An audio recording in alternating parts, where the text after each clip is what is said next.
جو کہ جسمانی اور معاشرتی ہیں۔ اگر یہ دھرتی انسانوں کے لیے کافی خوراک پیدا نہ کر سکے تو یہ جسمانی رکاوٹ کی ایک مثال ہے، مگر اگر کچھ لوگ دوسرے لوگوں کے غلط رویے کی وجہ سے خوراک سے محروم رہتے ہیں تو یہ معاشرتی رکاوٹ کی ایک مثال ہے۔ ایسا کہنا غلط نہیں ہوگا کہ معاشرہ جسمانی رکاوٹوں کو تو کم کرتا ہے مگر معاشرتی رکاوٹیں پیدا کرتا ہے۔ The problem of freedom increases in urgency as civilization advances. گرچہ انسانوں میں معاشرتی تعاون کی طرف جبلی یا فطری جھکاؤ ہوتا ہے، مگر یہ جھکاؤ انسانوں کے زیادہ مہذب ہونے کے ساتھ ساتھ کمزور ہوتا جاتا ہے۔ معاشرتی تعاون کا انحصار اب زیادہ سے زیادہ اس کے فوائد پر ہوتا ہے، نہ کہ جبلت پر۔ انفرادی آزادی کا مسئلہ وحشیوں یعنی سیوجز کے درمیان پیدا نہیں ہوتا، بلکہ یہ مہذب لوگوں کے درمیان ابھرتا ہے، اور ساتھ ساتھ مہذب لوگوں کی زندگیوں کو باقاعدہ اور باضابطہ کرنے میں حکومت کا جو کردار ہے وہ بھی مسلسل بڑھتا رہتا ہے، کیونکہ حکومت لوگوں کو جسمانی رکاوٹوں سے آزاد کرانے میں مدد دے سکتی ہے۔ اس لیے معاشرے میں آزادی کا مسئلہ اور زیادہ اہم ہوتا جا رہا ہے، کیونکہ ہم مزید مہذب ہوتے جا رہے ہیں۔ The minimum governmental interference with freedom desired. یقیناً آزادی کے مسئلے کا حل حکومت کی طاقت میں کمی کرنے میں نہیں ہے۔ حکومت کے بالکل نہ ہونے کا مطلب یہ ہے کہ طاقتور آزاد ہوں گے اور کمزور غلامی میں رہیں گے۔ مسئلہ یہ نہیں ہے کہ بنا حکومت کے کیسے کرنا ہے، بلکہ یہ ہے کہ حکومت کے فائدوں کو آزادی میں کم سے کم مداخلت کے ساتھ کیسے ایک کرنا ہے۔ سوال یہ ہے کہ ہم حکومت کو کس قدر اختیار دینے کے لیے تیار ہیں کہ ہماری بنیادی ضروریات کے حصول کی خواہش بھی پوری ہو جائے اور حکومت بھی قائم رہے، ہمیں زیادہ خوراک، بہتر صحت اور بہتر مکانات بھی میسر آئیں۔ The flaw in the theory of laissez-faire. ایک کیپٹلسٹ یعنی سرمایہ دارانہ معاشرے میں کچھ لوگوں کے پاس ہر چیز زیادہ ہوتی ہے جبکہ دوسروں کے پاس ہر چیز کم۔ سرمایہ دارانہ نظام خوش قسمت لوگوں کو بدقسمت لوگوں پر ظلم کرنے کا موقع دیتی ہے۔ لیسز فیری کا مطلب ہے لیٹ الون، یعنی حکومت انفرادی اعمال میں مداخلت نہ کرے۔ لبرلزم کی لیسز فیری کی تھیری اسی بات پر مبنی تھی۔ نتیجتاً لیسز فیری تھیری نے ملازمین کو بھوکا رکھ کر مارنے کی اجازت دی اگر ایسا مالکوں کو ٹھیک لگتا ہے تو۔ اس طرح کی لبرلزم نے ایک باپ کو بچوں پر بہت زیادہ اختیارات دیے۔ اس لبرلزم نے ٹریڈ یونینز کی مخالفت کی۔ یہ لبرلزم اس بات کی مثال ہے کہ کیسے ایک کمیونٹی چند لوگوں کے فائدے کی خاطر دوسروں کی زندگی میں مداخلت کرتی ہے۔ Permissible and impermissible interference with freedom. جو چیز ہمیں معلوم کرنا ہے وہ یہ ہے کہ ایک کمیونٹی کو کسی انفرادی شخص کی زندگی میں کس درجہ مداخلت کرنی چاہیے، صرف چند لوگوں کے فائدے کی خاطر نہیں بلکہ تمام کمیونٹی کے فائدے کی خاطر۔ اور کمیونٹی کو کس مقصد کے لیے مداخلت کرنی چاہیے؟ اس کا جواب یہ ہے کہ آزادی کی سب سے نچلی سطح برقرار رہنی چاہیے، جو کہ خوراک، پانی، صحت، مکان، سیکس، کپڑا اور پیرنٹ ہوڈ کا حصول ہے۔ یہ کم سے کم ضرورت انسانی بقا کے لیے ضروری ہے۔ کمیونٹی اگر کچھ لوگوں کی ان بنیادی ضروریات کو پورا کرنے کی خاطر دوسرے لوگوں کی اضافی چیزوں کو روکتی ہے تو اس معاملے میں کمیونٹی کی مداخلت جسٹیفائبل ہے، یعنی جائز ہے۔ دوسرے الفاظ میں لوگوں کو ان کی بنیادی ضروریات ضرور مہیا ہونی چاہیے، گرچہ اس کے لیے دوسرے لوگوں کے آسائش اور عیاشی کی چیزوں کو ان سے چھیننا ہی کیوں نہ پڑے۔ اگر کسی شخص کو آسائش والی چیزیں یا عیاشی والی چیزیں رکھنے سے روکا جاتا ہے تو یقیناً یہ اس کی آزادی میں مداخلت تصور ہوگا، مگر یہ مداخلت دوسروں کو بنیادی ضروریات فراہم کرنے کی غرض سے ہو تو جائز مانا جائے گا۔ دوسری طرف کسی انسان کو بنیادی ضروریات سے محروم رکھنا بھی آزادی میں مداخلت ہے، اور ایسا کرنا بے حد قابل اعتراض ہے۔ No interference with the acquisition of knowledge or the holding of an opinion. ان باتوں کی روشنی میں ایک سماج یعنی ایک کمیونٹی کو یہ حق حاصل ہوگا کہ وہ تمام لوگوں کو بنیادی ضروریات مہیا کرنے کی خاطر چند لوگوں کی آزادی میں مداخلت کرے، مگر کمیونٹی کو وہاں مداخلت نہیں کرنی چاہیے جہاں چند لوگ دوسرے لوگوں کے مفاد کو نقصان پہنچائے بغیر مال و دولت جمع کرے۔ اس کا اطلاق خاص طور پر علم، فن اور رائے رکھنے پر ہوگا۔ اگر کسی شخص کی کوئی خاص رائے ہے تو کمیونٹی صرف اس لیے مداخلت نہیں کرے کہ کمیونٹی کو اس کی رائے پسند نہیں ہے۔ اگر یہ ایک شخص بعض حقائق کو جاننا چاہتا ہے جسے کمیونٹی کے اکثر لوگ جاننا نہیں چاہتے، تو کمیونٹی کو اس شخص کو قید نہیں کرنا چاہیے۔ اکثر ایسا ہوتا ہے کہ کسی شخص کو اس لیے قید کیا جاتا ہے کہ وہ ناپسندیدہ حقائق کو لوگوں کے سامنے رکھتا ہے۔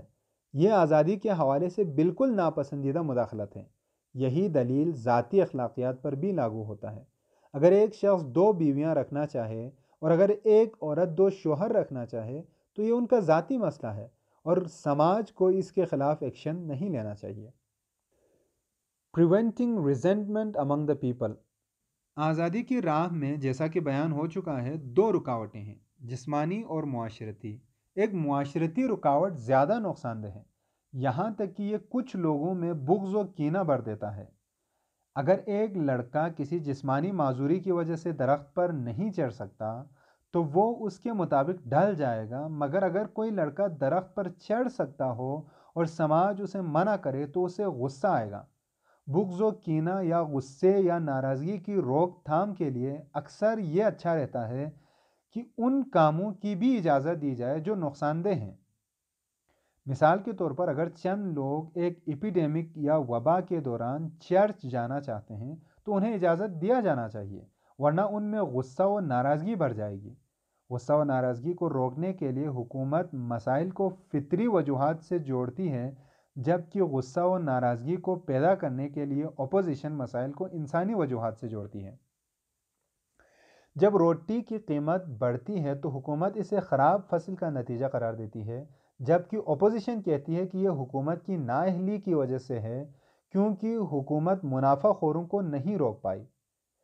صنعتی نظام کے زیر اثر لوگوں نے یہ ماننا شروع کیا ہے کہ انسان بہت زیادہ طاقتور ہو گیا ہے، اور یہ تصور لوگوں کے غصے کو بھڑکاتا ہے جب کچھ غلط ہو جاتا ہے، کیونکہ لوگ تمام مسائل کا ذمہ دار حکومت کو ہی ٹھہرائیں گے، گرچہ کچھ مسائل فطری تباکاریوں کی وجہ سے ہی کیوں نہ ہو۔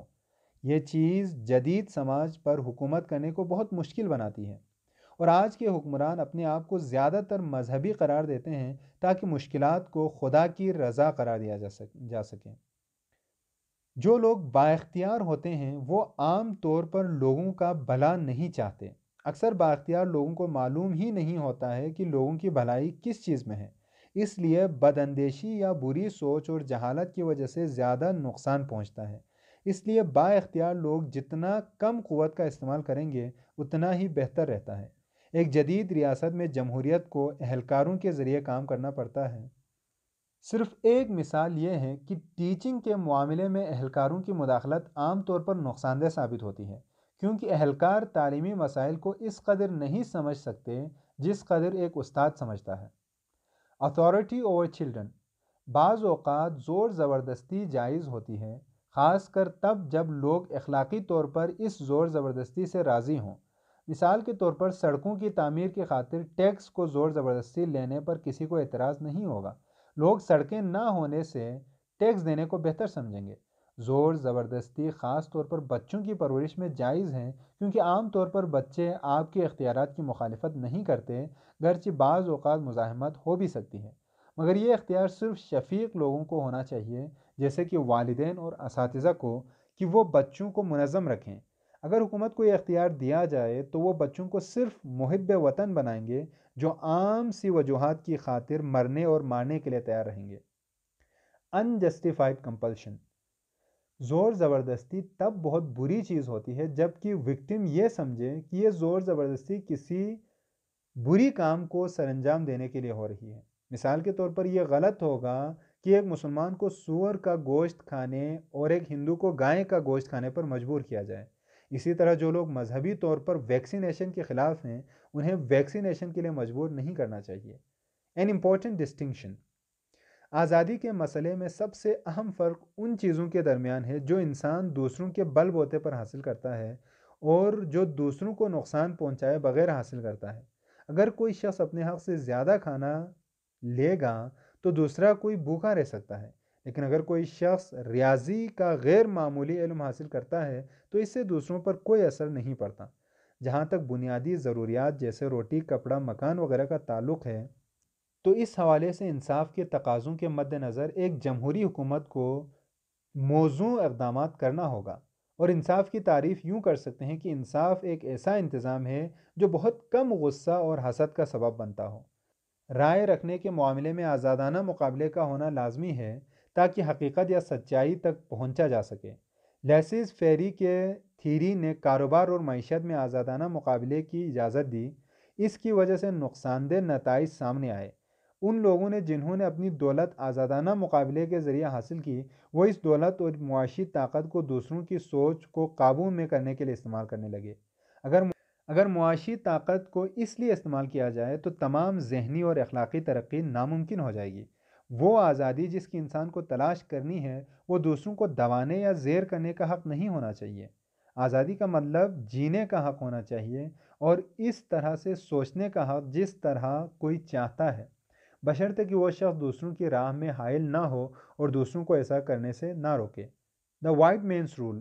آخر میں رسل سائیکولوجیکل ڈائنامکس کا مختصراً ذکر کرتا ہے۔ وہ کہتا ہے کہ ایک ایسا معاشرہ جس میں انسان اور ٹائیگر ساتھ رہتے ہوں، وہاں آزادی ممکن نہیں ہے، کیونکہ یا تو ٹائیگرز کو غلام بنایا جائے گا یا انسانوں کو غلام بنایا جائے گا۔ اس لیے ایسے ملکوں میں آزادی نہیں ہوگی جہاں رنگ کی بنیاد پر سفید فام لوگ حکومت کریں۔ The formation of character. زیادہ سے زیادہ آزادی کے حصول کے لیے تعلیم کے ذریعے کردار سازی ضروری ہے تاکہ انسان ان کاموں میں خوشی محسوس کرے جو ظالمانہ نہ ہوں۔ بڑھاپے میں یا زندگی کے آخر حصے میں خواہشات کو صرف قابو میں رکھا جا سکتا ہے، بنیادی طور پر تبدیل نہیں ہو سکتے۔ اسی لیے بچپن میں ہی جیو اور جینے دو کا اصول سکھایا جانا چاہیے۔ معاشرتی رکاوٹوں کو تبھی ختم کیا جا سکتا ہے جب انسان اس طرح کی خواہشات نہ رکھنا سیکھ لے جس کے حصول کی خاطر کسی اور پر ظلم کرنا پڑے۔ تو یہیں پر یہ ایسے ختم ہوتا ہے۔ امید ہے آپ اسے سمجھ چکے ہوں گے۔ مزید ویڈیوز کے لیے چینل دیکھتے رہیے۔ Thank you very much.